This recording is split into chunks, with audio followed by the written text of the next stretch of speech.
checking out the stream. Let me get you all propped up and positioned here. We got all the Halloween lights on, of course. This is going to be another watch along. The last drive-in with Joe Bob. This is the Haunted Halloween Hangout, the Halloween special from 2022. Not exactly sure what season. It doesn't really clarify on that. But we are still watching regardless.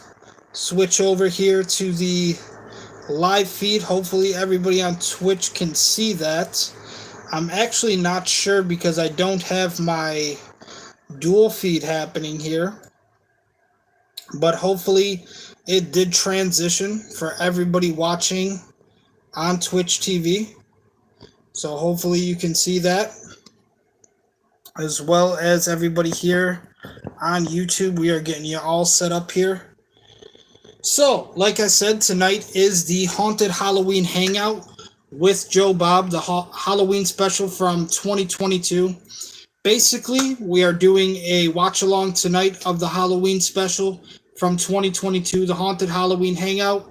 Tonight is that episode. Tomorrow, we are going to do another Halloween special, which is the Halloween special from 2023, I believe. Tomorrow, I also have a very important interview, so I'm keeping my fingers crossed, wishing for the best of luck. Very important interview tomorrow. Could be a potential career for me. Definitely need it if you ask me. We just finished a Silent Hill episode, Silent Hill 2 Remake, Gameplay Part 6 on the channel now currently. Just got done with that. And then on Devil's Night, October 30th, I have decided to extend the Halloween specials here on The Last Drive-In with Joe Bob. He recently just did a 2024 Halloween special, which is called the Beelzebub Bash. So we will be watching that on Devil's Night, also known as Beggar's Night to some, on October 30th. So tonight is the 28th. We are watching the Haunted Halloween Hangout. Elvira is going to be a special guest here on The Last Drive-In with Joe Bob. On October 29th, tomorrow, we will do I believe it's the Halloween special from 2023. And then on Devil's Night, October 30th, we are going to do the Beelzebub Bash, the Halloween special most recently from The Last Drive-In, Joe Bob, Darcy, and all the Shutter crew from 2024. So that is the remaining schedule here for October and the Halloween specials. Once again, ladies and gentlemen, ghosts and goblins, witches and wizards, vampires and werewolves, thank you so much for being here with me tonight. We're going to get right into the episode. I am sipping on some Mountain Dew Spark here. A little raspberry lemonade, one of my favorites, of course. You know I like my lemonade. So we are going to get into the Halloween special. Thank you again for being here with me, and hopefully you all enjoy.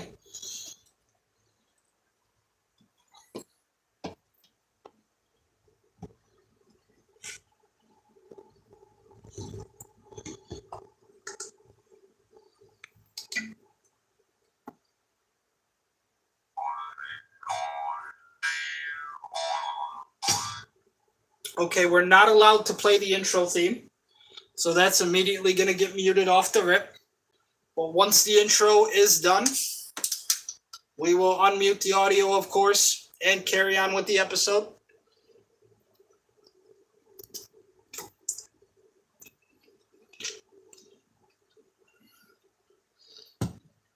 But thank you so much for being here. I'm a big Elvira fan also. I love Elvira. Obviously, Joe Bob takes a little bit of inspiration from Elvira. Another horror host here in the genre. And we are ready to get started.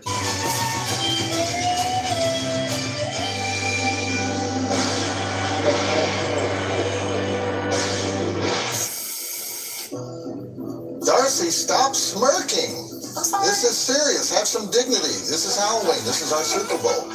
All right, Darcy. When I name the item, you assure me that it's here. Right, boss. Jack-o'-lanterns. They're here. Yeah, okay. Bats. Go. All right. Ghosts. There. You know why I'm doing this, don't you? Because you're anal. Because we suck at Halloween. Every year we try to do Halloween, and every year it's pathetic.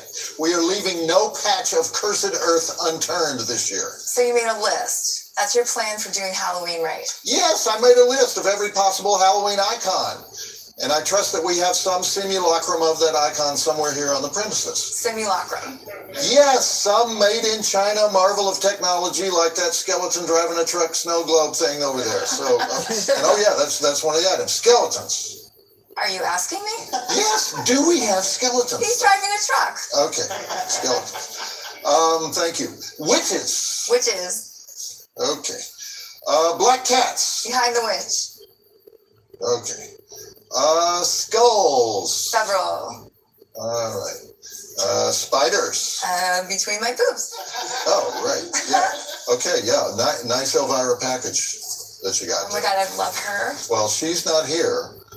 However, Cassandra Peterson, who created Elvira and lived inside Elvira's skin for many years, is here tonight. I know, and that is insanely amazing. But I noticed that you have ketchup on your hot dogs, though. Yes, Darcy, because Halloween costumes must be horrifying. So if you buy the high-end hot dog costume at Party City, or even the low-end hot dog costume on Amazon, or really any hot dog costume, it comes with mustard, because that's what you put on a hot dog.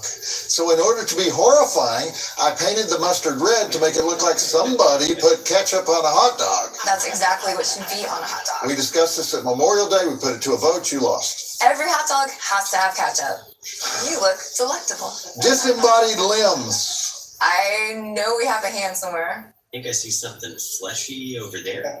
I need hands, legs, elbows, knees, feet. I need all of it. I'll get back to you on that. Darcy, we have no time to dawdle. I will make sure there are many body parts all over the set. Okay, that's the spirit. All right. Black cats. You already said that one. Oh, maybe I have it twice here, but were those stuffed black cats or live black cats? I think we have both. Okay, because we're not messing around here, Darcy. Candy corn. That's an item on your scary list? Candy corn is terrifying. I love candy corn. Do we have candy corn on the premises? I actually have not seen any candy corn. Once again, we have failed our public. Because we don't have candy corn? Yes, candy corn is iconic and it can very easily make you sick, so it's the ultimate Halloween candy. I will make sure that we send out for candy corn. You can't send out for candy corn. You can send out for anything. There. Candy corn's on the way. I just did it. You do not have a candy corn app on your phone. I will explain it to you later. What else is on your list? The Grim Reaper. I think I saw one back. Yeah, back there. All right, coffins. Definitely. Pitchforks. Ta-da! All right, cauldrons. Well, what exactly do you mean by cauldrons? Bubbling cauldrons of boiling oil. Well, we have a cauldron, but no oil. How can we possibly do Halloween without bubbling cauldrons of boiling oil? I'll get the coffee pot and we'll improvise. You know, I don't like skimping on cauldrons. We will have full-fledged cauldrons. Don't worry about it. Candy apples. Done. Candy apples are the most iconic Halloween treat. I thought candy corn was the most iconic Halloween treat. No, candy corn is vile.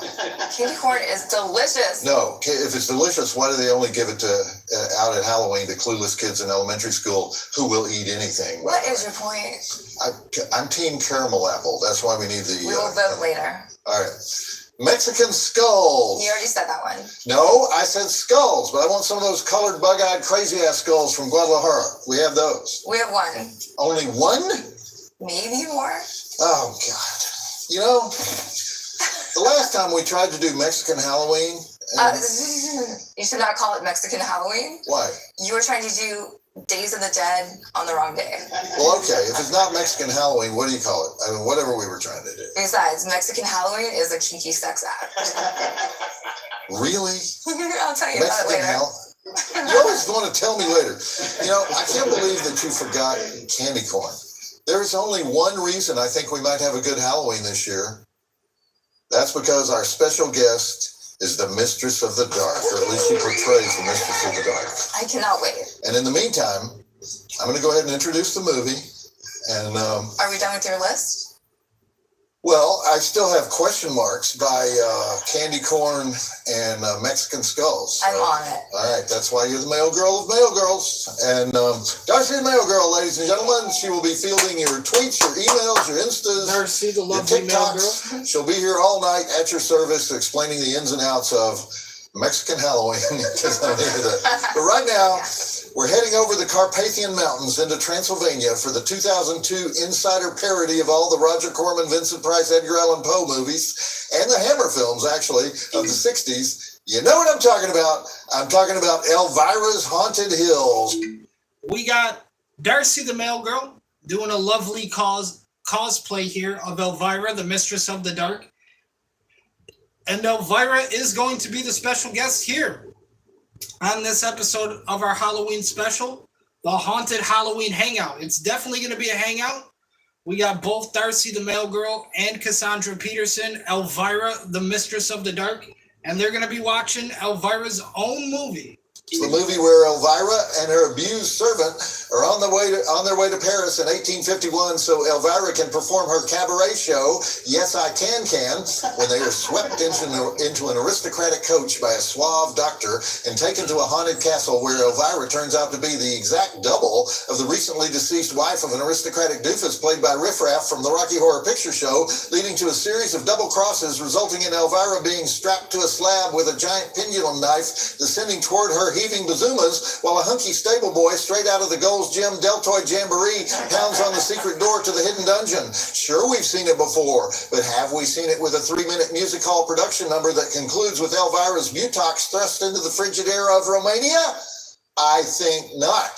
Yes, they actually traveled to Romania to make this movie, resulting in the following drive-in totals. 10 dead bodies, 1 analog bubble bath, 1 elaborate can-can interlude featuring a song about being bound and gagged and juggling balls, if you know what I mean, and I think you do. 2 groin kicking beatdowns, 1 zombie, whips, chains, bricks, sausage chomping, grinding and clinking, nightgown torching, multiple aardvarking, staircase plunging, open grave plunging, face licking, head pounding, boob groping, live burial, random strangulation, multiple fainting spells, multiple coughing fits, cliff dangling, boob plunging, boob dragging, tower plunging, gruel slopping, knee slinging, grave digging, castle sinking, gratuitous random screaming, gratuitous boogie woogie, gratuitous white mouse, gratuitous wolf howl, gratuitous raven cawing, head rolls, choking foo, fast motion foo, makeup case foo, doorknob foo, lightning foo, fire poker foo, earthquake foo,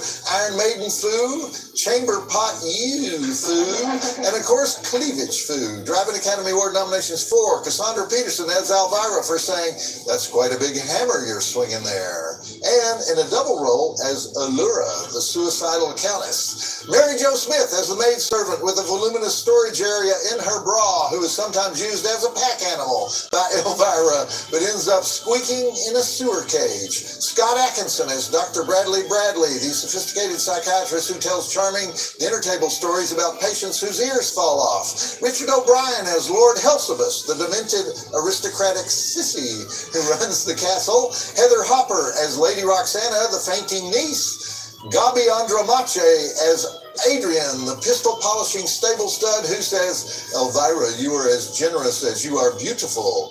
The Russian State Cinema Symphony Orchestra for providing a wall-to-wall dramatic score, and Sam Irvin, the director, for doing things the drive-in way. 3 stars. Joe Bob says, check it out. And 3 stars. we're going to do this, right? We're going to stay on track with Halloween tonight, right? Yeah, what are you worried about? Well, we always get mail from people saying, that was not a Halloween movie. You have no idea what Samhain is, or Samhain. Samhain, Samhain. Everyone celebrates Halloween in a different way. You know what I think I'll do this year? I'm going to give Halloween tips at every break. Don't do that. Why not? You know what I'm going to say. Why are you saying don't do it? When I have an idea. What I'm going to do. All right, well. I have an idea. No, you don't. You have no idea. Okay, then what are you going to say? I'm going to say things like, if you're planning to throw any rotten eggs this year, Because, you know, sometimes you don't just TP the yard, you follow up with, you know, rotten egg. Yeah, this is exactly why I said this was a bad idea.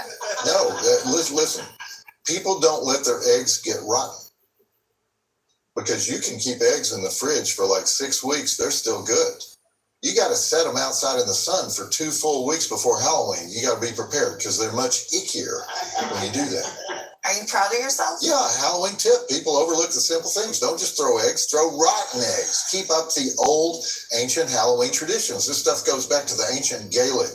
The ancient Gaelic what? The ancient Gaelic tradition of egging on Samhain or Samhain. You don't even know what you're saying. Yeah, no, there was a village in Argyle where they had a lot of chickens that would get sick every October, happened 7 years in a row.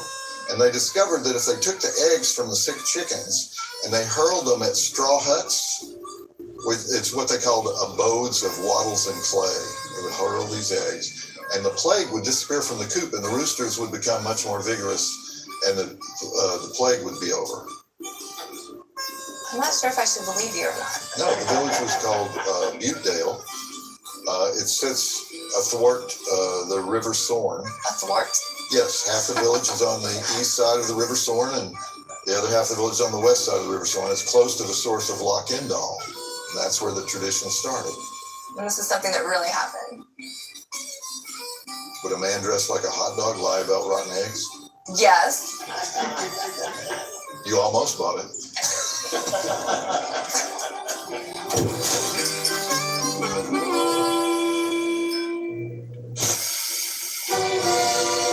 Now, unfortunately, due to copyright reasons on YouTube, we do have to skip through the movie and only play the segment breaks here on the last drive-in watch-along with Joe Bob, the crew from Shudder, Darcy the Mail Girl, of course, and we have Elvira Cassandra Peterson in the house for the Haunted Halloween Hangout. But we do have to skip through the movie itself and actually only watch the segment breaks. Maybe one day, YouTube. Maybe one day, ladies and gentlemen, ghosts and goblins, witches and wizards, vampires and werewolves, we will actually be able to sit down and watch the movies in their entirety. But for now, we only get to view the segment breaks here on our last drive-in Halloween specials. Like I said, we are going to be doing a Halloween special tonight, the Haunted Halloween Hangout. Tomorrow will be Halloween, the 2023 Halloween special, and then on Devil's Night, October 30th, it'll be our final Halloween special, which is going to be the Beelzebub Bash. Now, I did hear Joe Bob talking about candy apples. I myself love a good candy apple. I am a fan of the cinnamon ones, the cherry ones. I think at the State Fair they have like a blue raspberry one now that I'm kind of interested in trying. Caramel apples I do like as well. Candy apples in general are good, but caramel apples, I ain't got nothing against them. All right? The time has come for the first of Joe Bob's Trick or Treat tips. You know, we're all about Halloween safety here at the Last Drive-In, and that's why I always recommend that when you're planning to put a paper bag full of dog doo-doo on someone's front porch and then light it on fire and ring the doorbell, hoping that the resident will stomp it out and get this disgusting crap all over their shoes, always work in threes. One person to light the bag and run, one person to ring the bell and run at the exact same moment, and one person to drive the getaway car, which, very important, should never be parked to the dog doo-doo victim's right. Always cheat it to the left. If this is the porch, cheat it over here to the left. So the rear license plate is not visible until the car is going to accelerate rapidly with two criminal misdemeanor vandals hanging out of the windows. So also, do not use matches. Do not use a Bic lighter. Use a butane torch. It's more efficient. Timing is everything. 12 seconds. The entire procedure from lit paper bag to screeching tires and disappearance around that first corner should all occur within 12 seconds. Hit that 12 number and you will be invisible to the person with the crap-encrusted footwear. Everybody wins. Happy Halloween. All right, get this thing out of here. That was my first Halloween tip of the night, Darcy. Wow. Yeah. That was great. All right. There. That enough candy corn for you? I didn't say I wanted to eat it. What? We can't eat all of those. Well, candy corn is one of those foods that, the first one tastes good, the second one tastes good, maybe the third one tastes good. That causes you to eat 30 more of them, and then the 40th one starts to taste kind of funky. And then after 50 of them, you're still eating them because you're fascinated by how you can bite off that white part on the tip and then eat the rest of it, or you can turn it upside down, bite off the yellow part, and eat the orange part in the middle. And your mind is actually telling you there's a difference in the taste if you eat it upside down, and that the white part tastes different from the orange part until you realize it's all exactly the same. It's candy corn and it's vile, and you're going to regret it. Your mouth is going to feel like it's coated with Elmer's glue. I've never regretted eating candy corn. Really? Then how come nobody ever says, this candy corn is so good, I'm going to order several crates of it so we can have it year round. We don't have to eat it just at Halloween. Nobody does that.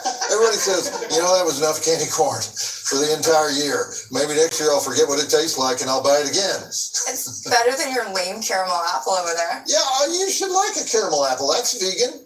Candy corn is a guilty pleasure.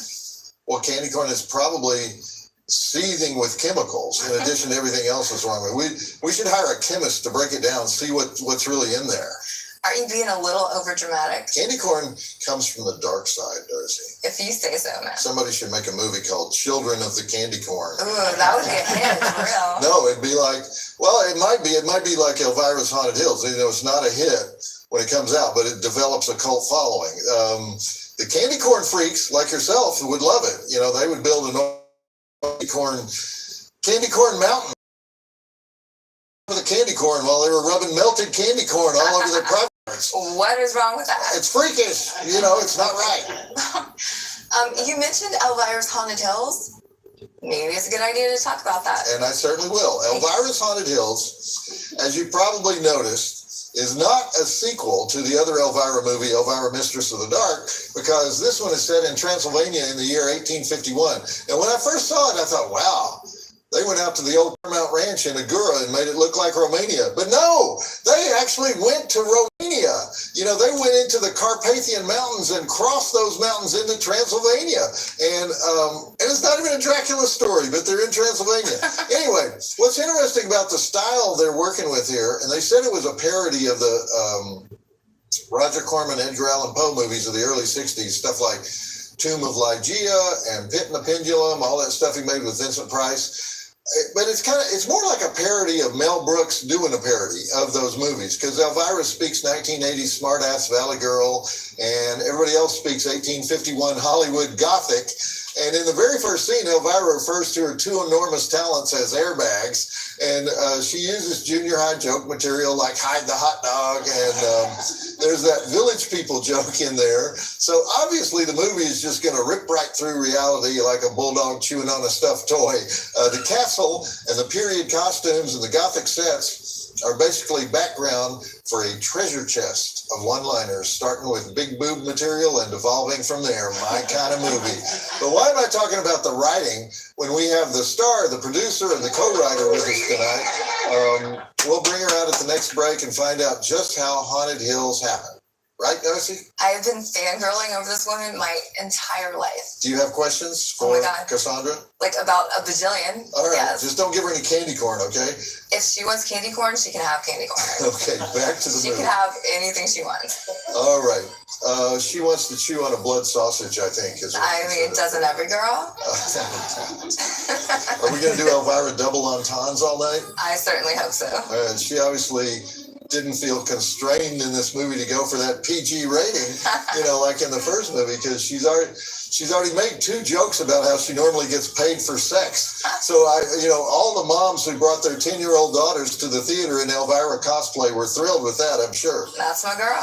Yeah, and you were one of those 10-year-old girls. Yeah, I was already doing the cleavage and the hair when I was like 8. And then you outgrew it. Oh, I will never outgrow it. I know that. I was being facetious.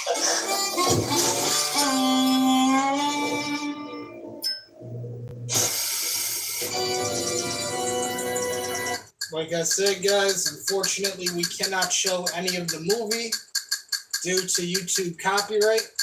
But Elvira, Mistress of the Dark, Cassandra Peterson is in the house, here for the haunted Halloween hangout on the last drive-in with Joe Bob. Darcy the Mail Girl, a big fan. And here we go with the next segment break here.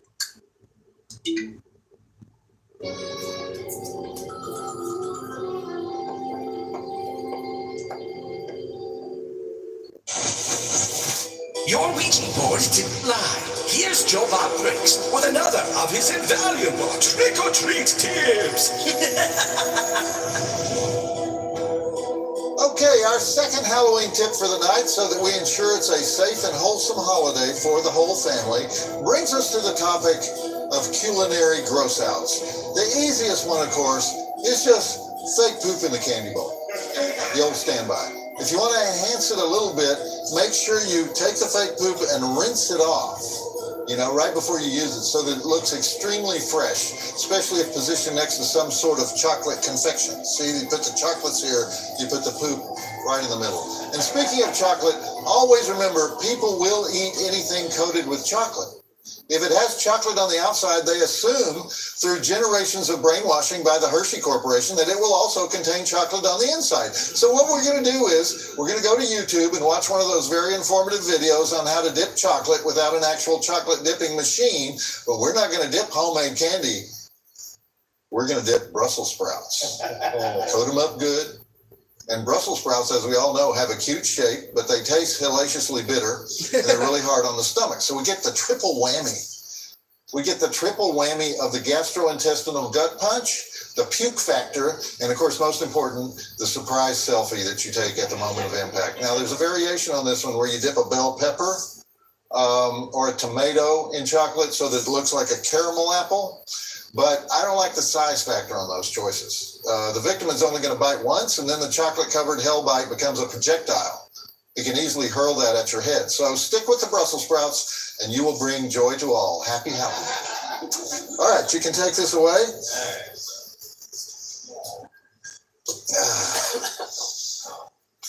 Hope it was worth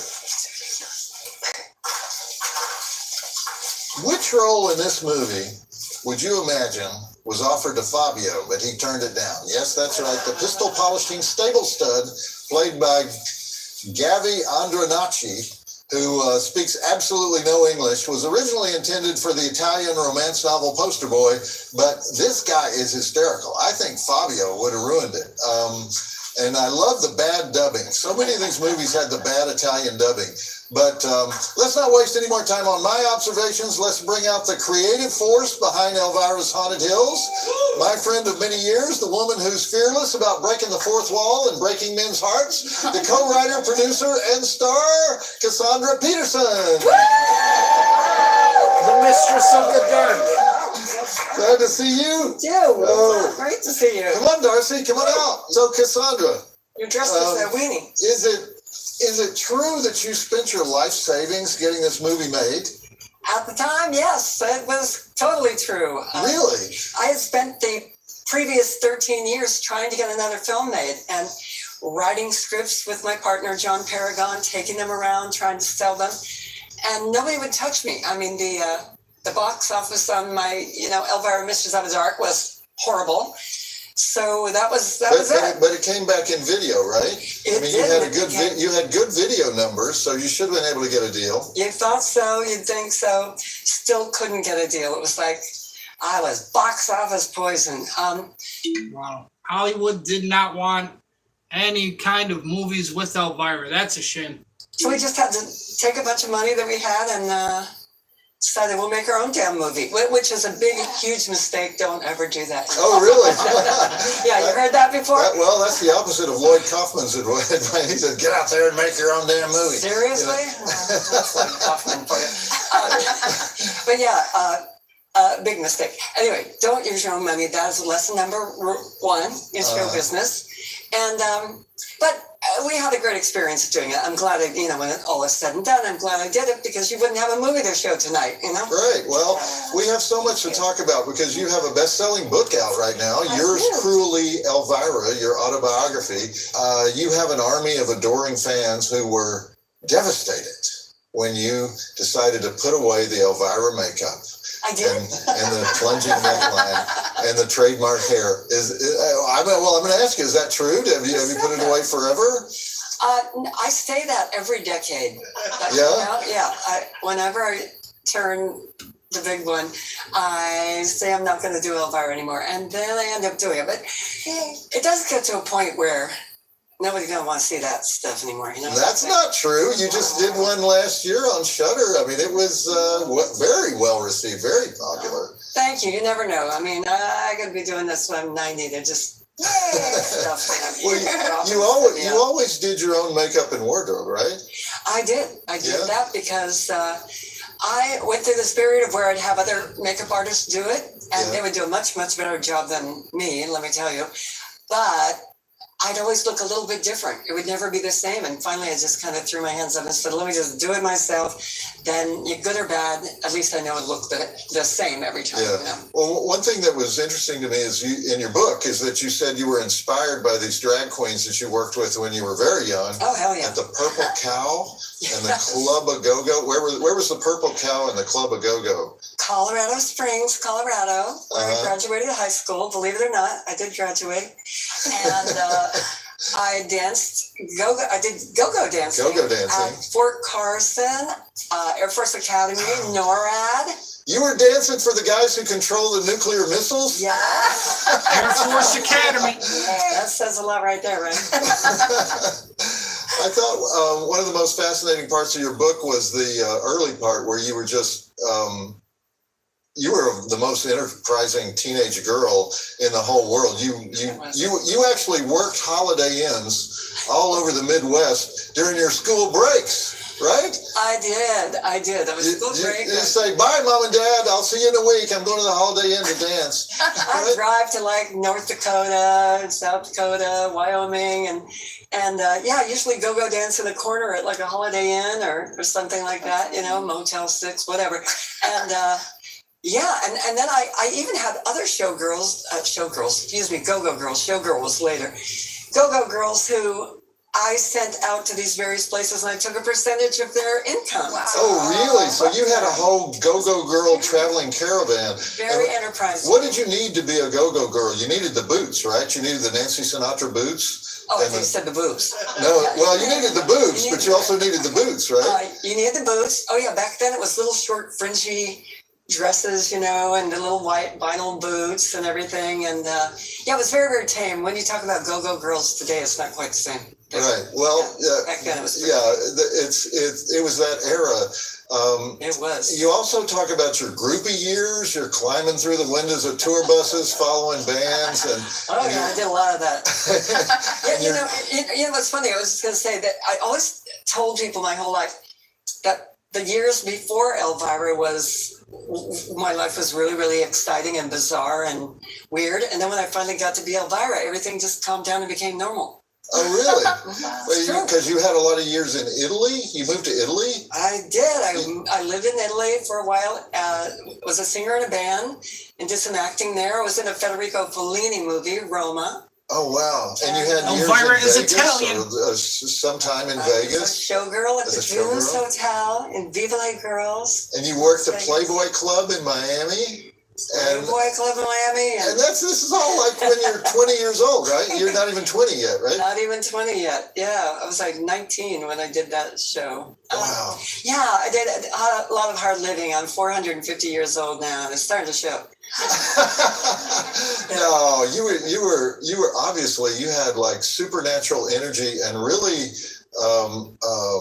understanding parents who wanted you to pursue your dreams, right? I don't know if they were understanding.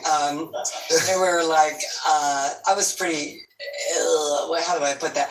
I don't know. I pretty much did what I wanted no matter what they told me to do. Okay, I was kind of every parent's nightmare. All right. Yeah, unfortunately. Now, how long, when you did Elvira, like if you're going to do Elvira at some big, event in London or something, how long does it take to become Elvira? If you do the whole makeup and everything. That's like what you should know. I mean, it's like a 2-hour Like 2 hours. I mean, you had some help. I had to do it myself. So, it's like a 2-hour thing, to get the hair, the makeup, the dress. So I just add that up. Imagine the hours I've spent putting on makeup my whole life. I mean, I would have a whole other life. I know. Really, probably 20 years just putting on makeup. You make these choices in 1981 or whatever, and then you say, "Oh, I shouldn't have made that choice." Right? People say to me, "What do you regret?" I said, "I regret that I wasn't wearing a muumuu and flip flops, or dressed as a wiener." Right. Well, yeah, that's what I went for the easy choice. Yeah. But you modeled it on kabuki makeup originally. Yeah, my friend who helped me, Robert Redding, was a makeup artist. They looked through a kabuki theater book, and that's where I got the idea for that makeup, which really wasn't being done that much back then, you know. And the other thing I learned from your book is that your hair was modeled on Ronnie Spector of the Ronettes. Mm-hmm. It's Ronnie Spector's hair. I love Ronnie Spector, and my friend Robert, that was his favorite artist. So yeah, we did the Ronnie Spector hair, and she called it a knowledge bump, not a beehive. A knowledge bump. Just for y'all, so you know. So all your brains are stored in there, right? Yes, mine are still growing. Yours are small. I know. It's a baby brain. Just saying. No, I'm learning. How many times? Don't get there. Yes. How many times over the years do you think you've suited up for Elvira? Million. I have no idea. I should try to average that out, but I couldn't even imagine how many times. I mean, thousands. You know? Well, I think you may be the all-time champion in terms of real people who are the inspiration for Halloween costumes. Because there are, we go to conventions all the time. There are 3-year-old girls who come dressed up like Elvira at Halloween, and we should ask Darcy. You've been dressing up like Elvira your whole life. Forever, right? yeah. Yeah. From what age? I don't know. I think you owe me some royalties. I think I paid them. Believe me, I have so much Elvira merch. What attracted you to the Elvira character when you were a little girl? I mean, she's spooky and beautiful and a boss bitch who doesn't take shit from anyone. Like, how do you not love that? Yeah. Thank you. Thank you. How much, Cassandra, how much do you have to tone down the sexuality of the character when you do a movie? Which you did more in the first movie than the second movie. Yeah. You know that those 3-year-old girls are out there. I do. I walk a fine line with the Elvira character. I mean, obviously she's sexy, but I try to keep the jokes double entendre, so that the adults get it and the kids don't. They go over the heads of the little ones, And Elvira does not use any bad language. She uses hell and damn, things like that, but never uses. But she does say things like, "Normally I get paid for doing something." Oh yeah, she says all that. But that again, I don't think a 3-year-old or a 5-year-old or even a 7 or 8-year-old would get it. Well, nowadays, I don't know, they're pretty smart. That's actually true. A newborn might get them now. I don't know. Well, we appreciate it, and we appreciate the love and money that you put into this movie. Thank you. I hope you don't regret it too much. I don't. And you used many performers from the Groundlings Improv Company in LA. You were a former Groundling.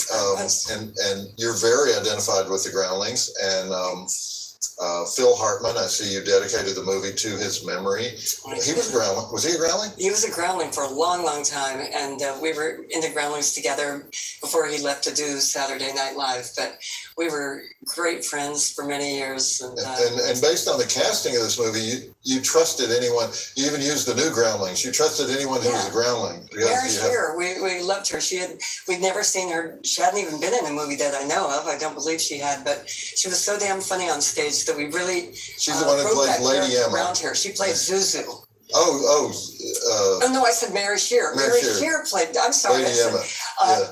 The other Mary. There's 2 Marys, so it gets complicated. Mary Jo Smith. Right. Mary Jo Smith was in the Groundlings. Mary Shearer was brilliant. She was from Mad TV and everything. So we kind of wrote that one character of Zuzu, though, for Mary Jo Smith. Because she had a very funny character in the Groundlings that we kind of based that on. Okay. Yeah. Well, we have many more things to ask you about, so stick with us. But let's get back to the movie. Made in scenic Romania, Elvira's Haunted Hills. Roll the movie. What was Romania like? You were over there around the same time that Eli Roth was making Hostel in another impoverished Eastern European country, Slovakia. And you know those burly guys in the black jackets that are 2 sizes too small that they're always hanging around? They just scare the holy crap out of me. Did you ever run across those guys? No, I can't say that I did in Romania. I don't know. Romania was fantastic. It was great. It was kind of like going back to the 15th century. Really? I mean, yeah, when you get to the Transylvania area, we have a scene in the movie where there are a bunch of peasants in the beginning of the movie driving geese along and everything. And everyone said, God, you had such great production value. And it wasn't production value, it was just the people in the town. It was just the people that happened to be there driving the geese. Those weren't costumes or anything. It was just the people in the towns. Oh, that's great. They always, when you visit those, you know, remote Eastern European places, they always want to take you to the monastery. They say, have you taken the tour? We have a famous monastery, and I'm not going to that monastery because that's where the Eli Roth guys with the torture devices, you know, that place in the hostel, you know, that's where they park their Mercedes out front. You know, I'm not going there. No, I got to hang out at Dracula's castle, though. Oh, yeah, that's Dracula's castle. What they say is Dracula's castle, right? Yeah, well, I spent a lot of time there. It was awesome. Really? Yeah. I got to go there. Yes. I'd rather go there than the monastery. The guys in the Any day. jackets. Any day. Yeah. Eli Roth's Hostel, another one of my favorite horror movies, filmed in Romania. And Elvira also made this movie in Romania, more specifically Transylvania. But you actually heard Joe Bob and her discussing how Hollywood did not want to accept this movie. She had absolutely no support from production or Hollywood or anything, so she basically had to take her own money and make her own movie, which I think is just very inspirational. Myself wanting to be a writer and a director, I definitely think that is, you know, something that is it's admirable, you know, from Cassandra Peterson trying to make another Elvira movie, not only for herself but for her fans. And I also, since, you know, it is the spooky season and since Halloween is around the corner, I am going to say, if things do go good with my interview tomorrow, I do have an idea. All right, I have a little bit of a trick up my sleeve, a little bit of a Joker card that I want to play. I have an idea for a movie script that I want to start writing. So if things do go good at the interview tomorrow and, you know, some better things can start to happen in my life, basically the first step is trying to buy a new laptop because this one is about 8 years old now. The Lenovo is just not keeping up anymore. But if things do go good tomorrow, I plan on kind of replacing this laptop, and I'm going to start writing a little bit of a movie script that I have an idea for. So I don't want to discuss that too much because, again, I never know what could happen. But it is something that I have kind of been thinking about a lot recently. And I feel like if things start to change for me, then it's definitely something that could potentially happen in the future. So I do have a movie script idea in my head. And I think I'm going to start writing it around next year. If, you know, like I said, if things can start to fall into place, if we can start to get a little bit of the domino effect going here. But even on this watch along alone, I mean, you hear Elvira talk about how Hollywood did not want to accept her anymore.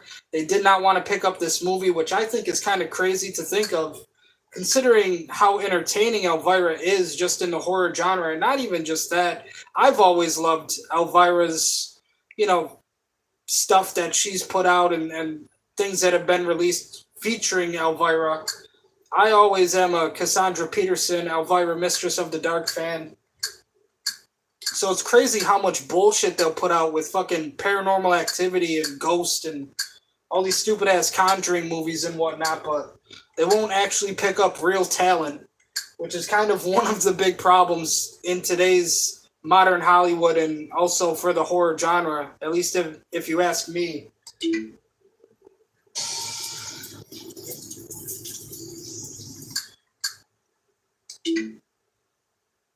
For yet another trick-or-treat tip. All right, our next practical Halloween tip for the season to make sure you and yours have an enriching and educational holiday is how to properly soap a car or egg a car. Now, the reason I put them together is you're probably one or the other. Some people are soapers, some people are eggers. You rarely find somebody that can do both effectively. So know in advance, am I a soaper or am I an egger? Now, next, if you're a soaper, which most people are, we're going to use the windshield only. If you use something like Dawn dishwater soap on a paint job or even just regular hand soap, you can get into felony vandalism because of what the body shop is going to charge for that. So what we want is no actual damage to the vehicle, but really, really obnoxious stuff on the windshield messaging. What I suggest is a penis. A penis says it all.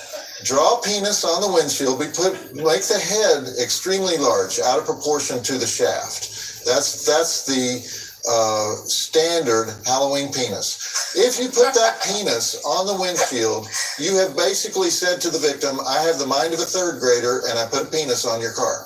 But if you really want to get fancy, get some isopropyl rubbing alcohol and use it to write a message for the driver. Now, you'll put it on there. It will be invisible. But in most parts of the country, that windshield is going to fog up sometime during the night of October 31st. And when you turn on the defroster, the message will magically appear. Now, I say go with something simple. Happy Halloween, okay? You've made your point with Happy Halloween. You suck is too aggressive because we're in the guy's car. It's his temple. It's his sanctuary. We don't want him hunting you down like a dog and getting nasty with a blunt force implement. So Happy Halloween is going to piss him off sufficiently. But if you want to get fancy, put something on there that's confusing. I would recommend, I know what you did and it's time to pay. Okay, now he starts thinking about that and you have a prank that lasts the entire year. You've actually made it possible to celebrate Halloween 24/7, 365. So have fun, kids. All right. And just when you thought this movie had everything, we get a full-bore musical production number reminiscent of your days in the Vive Les Girls musical review at the Dunes. Was that at the Dunes in Vegas? Your first career was as a dancer. That's right. I started out as a dancer, and I was a showgirl at the Dunes, as you said, which is now, of course, been destroyed. All those old hotels. But the Dunes, that was classic. That was the Rat Pack. That's where the Rat Pack hung out. And that production number was actually choreographed, and the song was written by the director of the Folie Bergère, right? That's right. Jerry Jackson, who he was the choreographer in Viva Les Girls, and he was the choreographer of that little number I just did in the movie. And in the part of the movie that we just watched, you have an extended sequence with Richard O'Brien, the distinguished classical actor, best known for the Rocky Horror Picture Show. Was he having a good time in Romania? I would suspect he would. No, he was having a little bit too much of a good time. Oh, okay. I won't go into the details there, but yes, I think he enjoyed himself quite a bit. All right. I know he was from New Zealand, I think. We think of him as a Brit, but he was in the London stage production of Jesus Christ Superstar, which ran 8 years. Horror. Yeah, and Rocky Horror. And then you also have extensive scenes with Scott Adkison as Dr. Bradley doing his best Vincent Price parody. Actually, I think it was written as a Vincent Price parody, but he said he was channeling the character actor George Sanders, which... And he did that just exactly right on. I mean, if you're familiar with... Yes, I mean, not many people know George Sanders, but he was doing a George Sanders, and I know he was having a good time in Romania. He was having a great time, and I loved and adored him. He did such a fantastic job in that part, and he had to kind of do dual characters in that part. So right, he sad about him gets stranger as the movie goes on. But he did lots of episodic TV after that, and unfortunately he died just last year. So that's really sad. Too early. Way too early. Were the Romanians aware of Elvira's fame? Did they get any Elvira shows in Romania? No. Mostly they had no idea what the hell I was. They just knew you were a big Hollywood star. Right? Yeah, that's all. And that was enough for them. Believe me, they love me. Okay, well, we've been trying to get you on the show for a while now, but you're busier than ever. The thing I wanted to ask you, or maybe you should ask this, Darcy, How many Elvira products are there? Because I know you've bought every Elvira product. It seems like your name is on thousands of costumes and collectibles and paraphernalia, and you have the complete set, right? Darcy? I don't think it's possible to have a complete set. They're probably slot machines. You can't even buy the slot machines, unfortunately. What's the weirdest Elvira spin-off product? Is there one you would name? Well, I have a recent one that is pretty weird to me. I have an Elvira Vespa. You know, Yes, Oh, yes, wow. exactly. Oh, I need to get one. wow. Okay. I had one a long time ago that was one of those smelly things in your car that you Oh, hang the air up. freshener, I'm going, what do absolutely. those smell like? I don't know. But Well, didn't truck know. drivers, see, they use those. So Yeah, that would be, I can see I how thought that that was a would, weird that would Elvira work. product, though. Is there an Elvira bra? No, and that's something I always love to have in me because it's really kind of a After all miracle these for years? What us. happened? I know. I've never, I got to get my licensing guy on that. That's Okay. a good idea. Well, you loaded this movie up with boob jokes. And, Oh, yeah, of course. You may have the most famous boobs since Jane Mansfield. So is that a lot of pressure? Just on my boobs. But I am very thankful for my boobs because I basically made a career since I was 14 years old till now, thanks to my boobs. I mean, Really? think about that. I owe them a lot. Yes, yay, My boo. boobs. Were you thinking about that when you were 14? Hey, I have the boobs. I should be a go-go dancer. Well, yeah, it helped. Let me tell you, they called me Big Red, and that wasn't for nothing. So, Okay. yeah. So I'm very fortunate. I also wanted to ask you, what is your favorite non-Elvira performance? Because you've had many of those. I have had many. Just, I don't go out for acting work, but once in a while a friend will call up and say, oh, do you want to be in this movie? I think my favorite one so far was All About Evil with Peaches Christ. Peaches Christ, He yes. directed it, Joshua Granell. And I play this very normal mom role. And I love doing that. I love being a normal person for once in my life. It was hard, though. It's scary. But the great thing was I got to kill the villain in the end. Well, I won't give away the ending. Okay. I think I just did. Darn. Do you have to ask casting directors, or when you were going out for casting, who did you call for this? Yeah. Cassandra or Elvira? Well, the funny thing that happened to me early on when I became Elvira was I started getting all these calls from casting directors around LA. And when I go in, you just see this big look of disappointment on their face. And you just be like, we thought, they thought they were bringing in this big, tall Amazon with black hair and big boobs. And then I come in, la, la, la, red hair. And they were like, go home. Oh, gosh. So, yeah, that was confusing and bad for my career. All right, well, we're going to go back to the movie. If the book is Yours Cruelly, Elvira, and we are back to the story of Elvira and Elura in the land of Dracula, Elvira's Haunted Hills. You have one visual joke in the movie that you do not explain, and that is the door of the castle has giant knockers. Oh, we had those knockers made. we just had them specifically made. Okay. Didn't want to hit that joke too much. I thought it spoke for itself. Were the giant knockers in the script, though? Oh, yeah. Okay. Oh, yeah.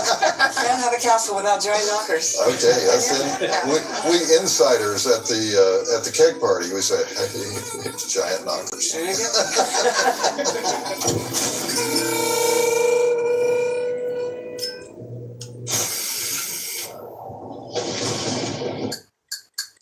Unfortunately, can't play the movie.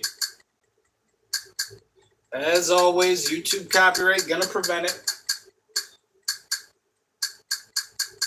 Now, this is a 2-hour episode originally, about 2 hours and 30 minutes, so about 2 hours and a half hour. 2.5 hour episode. That's if you were to watch the movie in its entirety with the segment breaks. But unfortunately, we can only check out the segment breaks here because YouTube copyright is a bit. Great tip. We just don't have time to cover all the great Halloween traditions. We'll have to save some for next year. But most of them are really simple. Halloween is always the week before Election Day, right? So remember 2020? All you had to do was go through the neighborhood, put the vote for Biden signs in the Trump yards and the Trump signs in the Biden yards, and we got so much mileage out of that, very little effort. I mean, there were people doing 8-hour scary makeup, and we out-pranked them just with the campaign sign switcheroo. There's always the old honey on the doorknob trick, or for the hardcore, super glue on the doorknob. If you're gonna do bloody shower, there's always that moment after you unscrew the shower head. Do I use Kool-Aid powder or do I use Easter egg coloring? I can tell you from years of experience, go bunny rabbit with it, much bloodier. I haven't covered fake mice in the egg carton in the fridge. I haven't covered severed hand attached to the milk carton, bugs and spiders frozen inside the ice cubes, fake cockroaches all over the kitchen table, the random severed finger. But I'm going to close with this educational series with the old standby, TP. If you're going to toilet paper a yard, first of all, do not use Sherman or Bounty. Too thick. You can't get a good long roll when you're hoisting that over the tree branches. Use the cheapest stuff you can buy, single ply, and do the trees first. You can do the trees, especially these outer perimeter trees. You can do these trees from the street side before anybody notices. You're going to want to do everything inside you is going to say, I want to do the porch. I want to get to that porch. Resist that impulse. For a proper TP, you need to establish a perimeter and work toward the porch.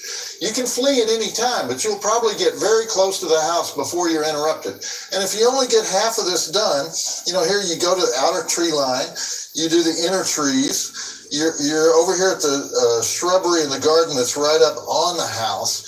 And then if you only get half of it done, the visual from the street, from here, if you only have gotten to 1 or 2, or 1, 2, and 3, and you haven't gotten the real porch TP done yet, the visual is still outstanding. Okay, kids, that concludes our Halloween tutorial for 2022. And remember, if there are no treats, take to the streets. Halloween forever. All right, you can take this away now. Don't leave, the fun is just beginning. And so it is, as we realize that we realize that not only is Dr. Bradley a charlatan, but he has a Cockney accent. Yeah. That's a nice touch. I know. That was that in the script? No, that was Scott's idea. And all of a sudden he went from upper class Englishman to, Cockney.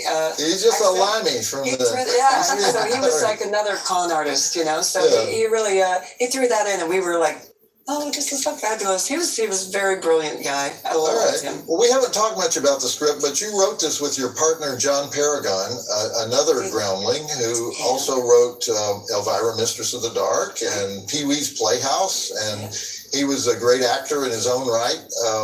You guys worked together a lot, right? We did. We were writing partners for 20, I can't remember how many years, 20-something years. And sadly, John passed away. I actually have him in my closet. What? Ashes, yes. Not his whole body. 2021? I know.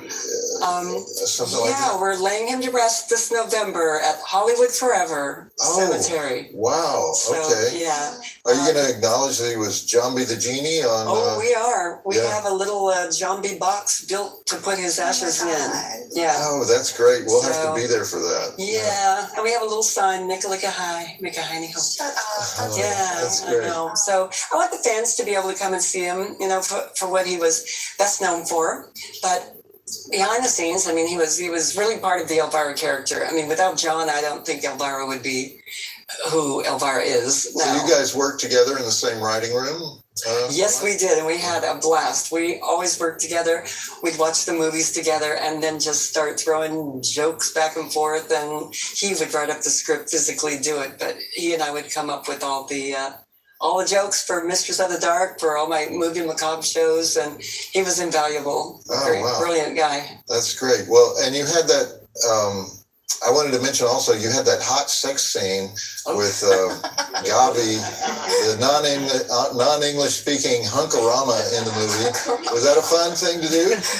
It was sort of fun, except his wife was standing like 2 feet away, like, what are you doing with Gabby? You know, so it was, I was a little intimidated. I was trying to relax, but, you know, Awkward. so it was a little awkward. Yeah.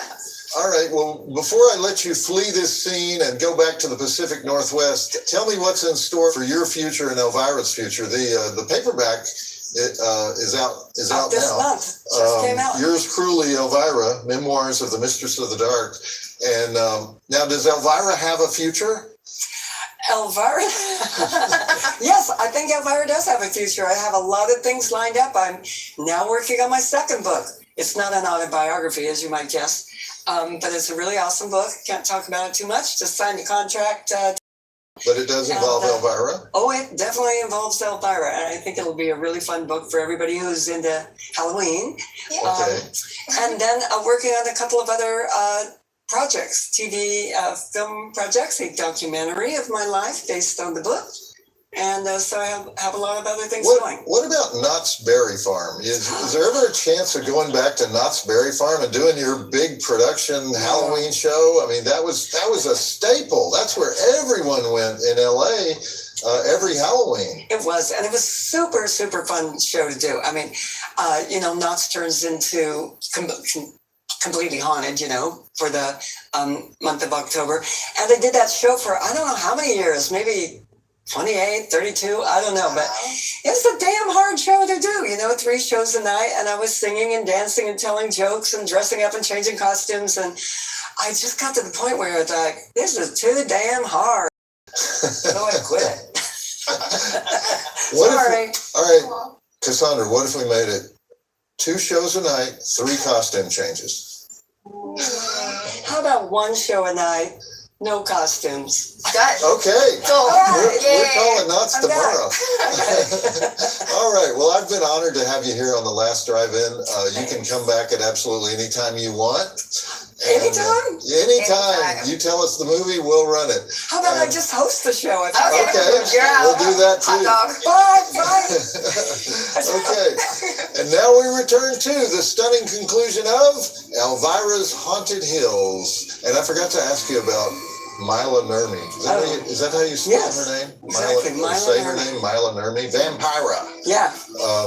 Did you ever actually meet Vampira? Because I know she sued the station that premiered movie Macabre Sued me too. in the 80s. But you were always a class act. You never said anything snarky about Mila. Well, if there's anything about Elvira, everybody knows this, that she's classy. Yeah. Well, did you meet Mila? Oh yes. Yes, I sure did. Okay. Well, you can start now being snarky if you want to. Well, okay, if you promise you won't tell anybody. I won't. Okay. Well, there were all these things about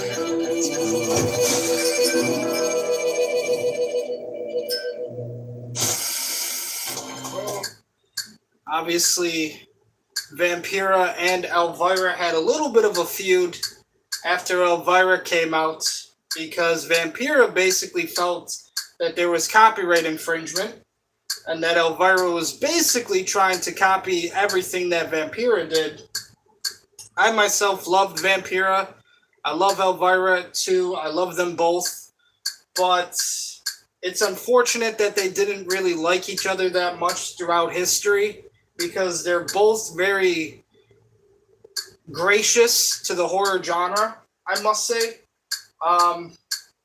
I believe the actress who played Vampira has actually passed away recently, but Cassandra Peterson, Elvira, is still very much alive.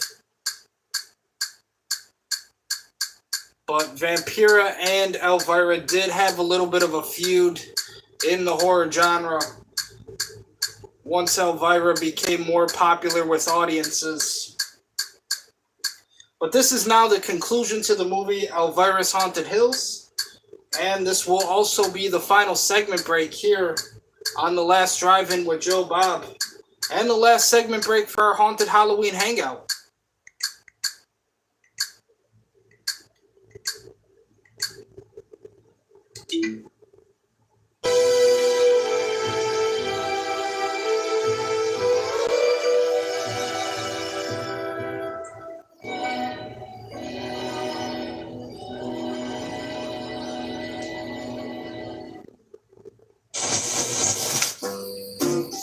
Darcy, what am I? A priest? Yep, I'm a priest. What kind of priest, though? Druid priest. Remember that time I went to the vampire ball like a priest? Yes. And you're not supposed to go to the vampire ball. No. Dressed like a priest. Anyway. All right, one of the finest productions ever to come out of Buftea, Romania, home of Media Pro Studios, where they built those massive interior sets for the Castle of Helsebus. The design of the set was actually based on the 1963 Roger Corman film The Haunted Palace, starring Vincent Price. But for my money, the funniest character in Elvira's Haunted Hills is the guy who doesn't speak any English, Adrian the Stable Stud. And his voice, by the way, was done by Rob Paulson, who volunteered for the job. He was uncredited and unpaid. Rob just wanted to do it. Rob is best known for voices in the Teenage Mutant Ninja Turtles. We should do a Where Is He Now on the Stable Stud. Yeah. And I also neglected to praise Heather Hopper, who played Lady Roxana, and she played, of course, zombie Lady Roxana. She had been a child actress, and she left the business shortly after this movie came out to be a full-time mom. Elvira's Haunted Hills was directed by Sam Irvin, journeyman director, started out as an assistant to Brian De Palma back in the 70s. He was a nerd kid from Asheville, North Carolina, published a fanzine that allowed him to interview all the most famous actors and directors of the time. This audience would probably know him best for his science fiction westerns, Oblivion and Oblivion 2. Have you seen those? They're good. Those were also shot in Romania. Worked a lot with Liza Minnelli.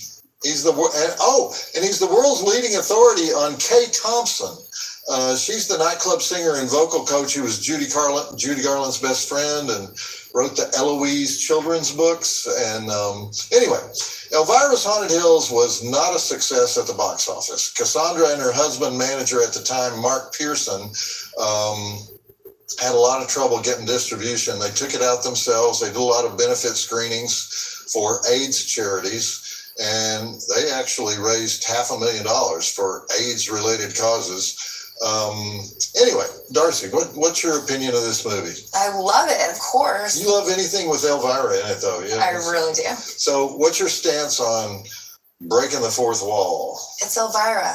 I expect it. So I have one major criticism of the movie. It's that they break the fourth wall too much. You can do that once or twice, but constantly doing that kind of takes you out of the narrative.